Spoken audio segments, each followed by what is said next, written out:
大家准备好过年大扫除了吗？每次打扫房间的时候，会发现化妆品、保养品常会是被清出来的物品排行前3名。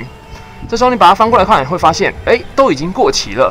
民众舍不得丢，所以跑来问 Made Partner： 保养品过期还能用吗？我们的答案是。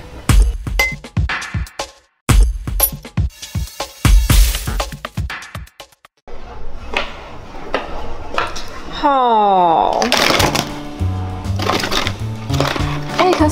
可是这看起来没怎样，闻起来也没怎样啊，这个也不能用哦。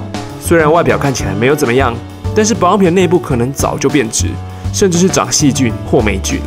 使用过期的物品在身上，老实说都是一种赌注。赌赢了，你不过是赚到这次的使用啊；赌输了，你是在伤害自己的皮肤产生刺激或更严重的反应，一点都不划算。可是这个很贵耶，拿来擦手脚应该可以吧？手脚就不会怎样。虽然手脚的角质层比较厚，比较不容易敏感刺激，但其实没有人可以跟你保证啊。你如果用了出问题，这时候如果去找厂商吵架，你也站不住脚。谁叫你自己要不照建议的使用方式，又用过期的产品？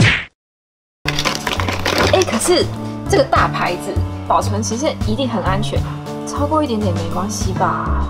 保养品这种东西在生产前通常会有经历过几个检测：产品的安定性测试、针对微生物的挑战性测试、温度的虐待测试。例如说微生物测试，他们会取出一些保养品，单独对产品加入常见的细菌、霉菌，检查产品的抗菌能力。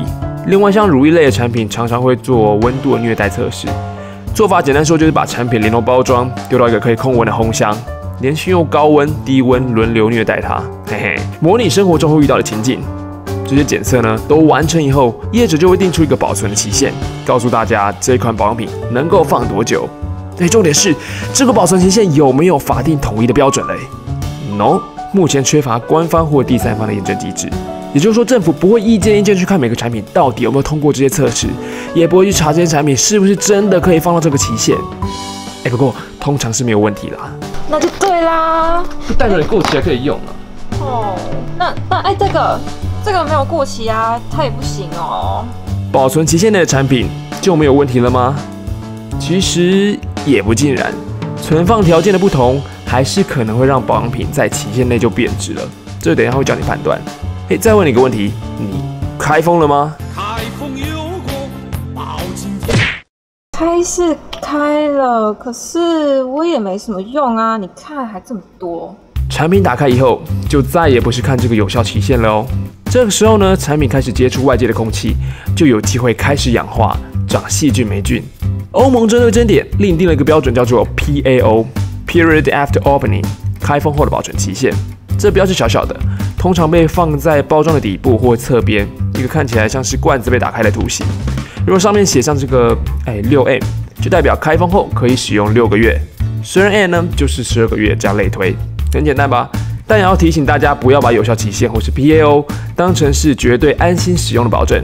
所以呢，如果产品还在时限内，你却发现了产品变色、有异味、油水分离之类的品质不稳定的现象，这时最好还是不要去使用啦。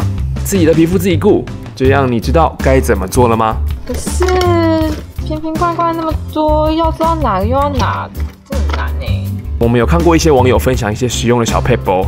像是 PTT 就有一个版友制作了一张 Excel， 记录你所有买过的保养品、化妆品，同时标上保存期限、开封日期，记住这些很实用但又死都记不起来的资讯。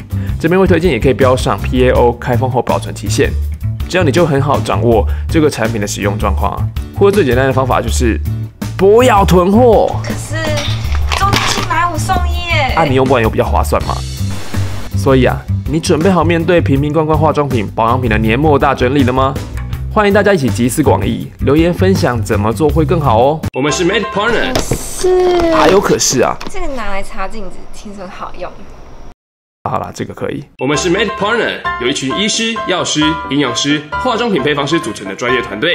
如果想看更多保养、保健、瘦身的知识教学、迷思破解，还有偶尔打脸不上厂商的影片，欢迎留言、按赞、分享，也别忘了按下订阅以及旁边的小铃铛，追踪最新的影片哦。我们的答案是完全不建议。